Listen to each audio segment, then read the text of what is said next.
Hey guys, today we're going to do a non-spoiler review to the 1998 movie starring Drew Barrymore called Ever After.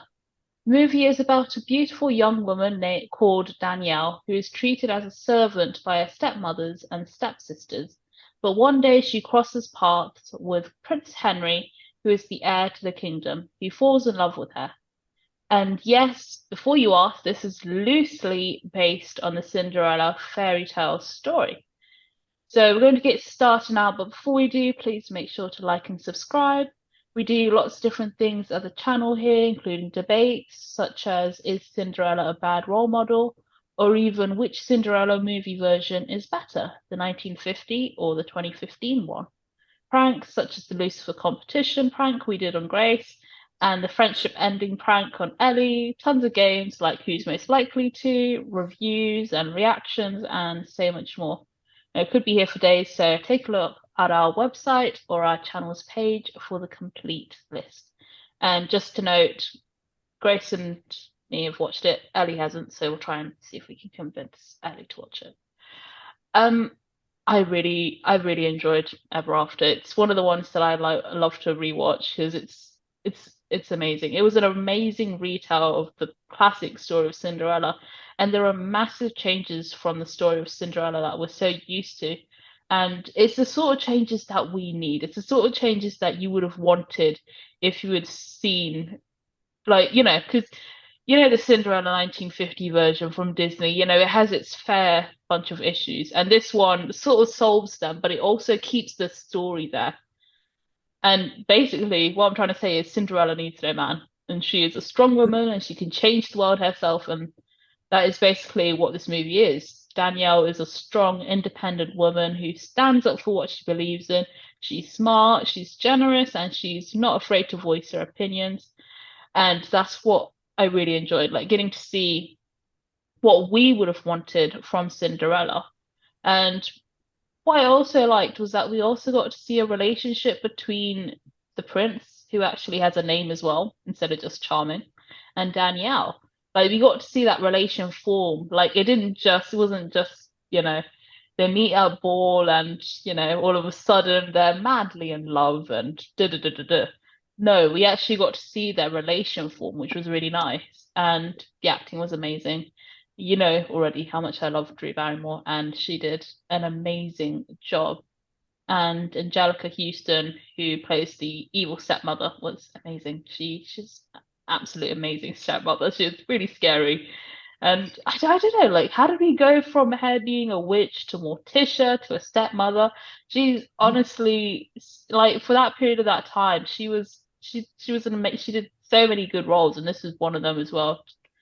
But yeah, I think personally it's one of the best retellings of the Cinderella story out there. Like one that girls, well, women nowadays would want. We want a story of Cinderella, not this, I mean, not that Cinderella is completely a bad role model, as we discover in the debate, which you should check out. Um, but there are some really nice changes that have been made. So yeah, this is definitely one of the best retellings out there of the Cinderella story. Yeah, I definitely agree. This is one of the best retells of the story because it definitely takes like a different point of view at the story. Like this takes a more realistic and a more emotional angle.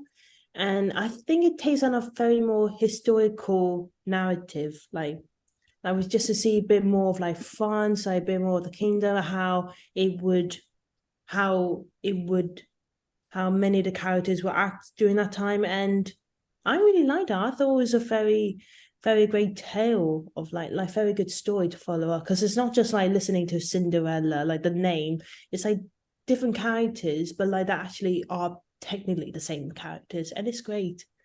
And Daniela, she's my favorite. She's strong, independent. I love her, and Drew did an amazing job. Like we actually get to see like her being like compassionate for others, and then we get to see her like her acting outstanding. Like she's got a very like a strong passion. She's like I don't know how to describe it because she's just amazing. I'm just speechless when I think about it. It's just Oh, she's a great actress in this. And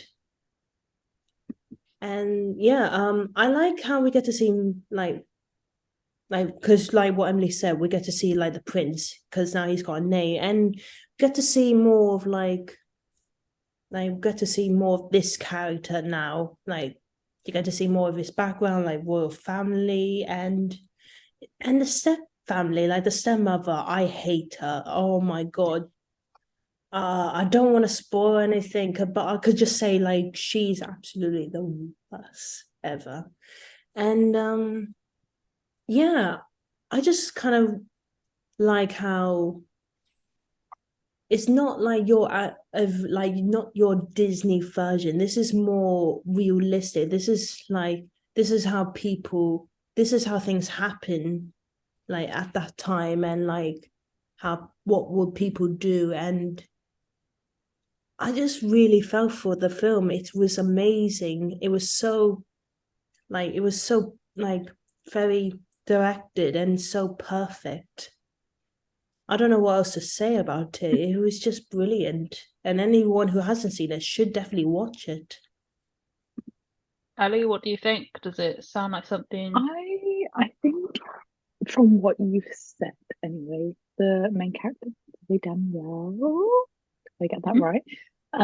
She's very much giving the same vibes from that cat from 10 Things I Hate About You was Oh giving yeah, me. 10 Things I Hate About You. So Yeah. we did a review on that as well, guys. So if you want to go check that out.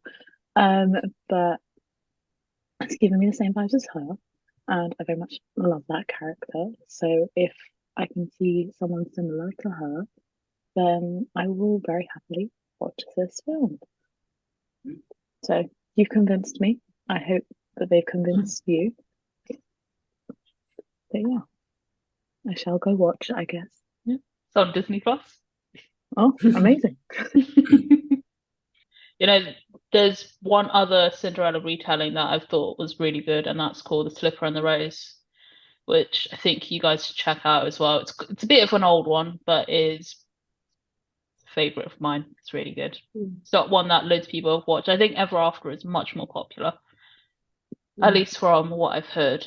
But yeah, so if you've watched Ever After and you're looking for something maybe similar or something that is based on the Cinderella fairy tale, then check out The Slipper and the Rose. Got some good songs in there as well. Yeah. I've also forgot to mention that there's some moments in this film that does slightly follow like for like the original, but and some parts like it blends in with like other different moments. Like I don't want to spoil it, but it's like if one scene is happy and then suddenly it became disastrous and sad. And if you remember, there was a sad scene in this film, and I'm not gonna spoil it, but it's it just shows like this film is not all about like good memories or happy memories. It's just it does get you emotionally. uh it just shows like life will hit you hard and you just have to learn to pick yourself up. Right. So thank you guys for watching our review. We hope we have persuaded you into watching this film. Please just try it out, and if you haven't, then that's a sucker for you. So before you leave, please make sure you like, subscribe, and hit that notification bell. Leave a comment down below on your thoughts on the film, whether you liked it or not, or are there other Cinderella films that you think are good retell of the story?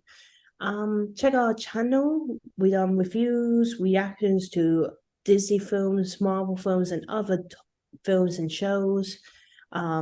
Games, and we also done pranks like the Lucifer prank Emily did on me, and the MasterChef prank which I did on her, which totally failed, sadly. And check out our social accounts. We got Instagram and Twitter. If you follow us, we will definitely follow you back. That's a promise. And yeah, please subscribe. It will mean a lot to us. And yeah, we will see you next time. Bye. Bye.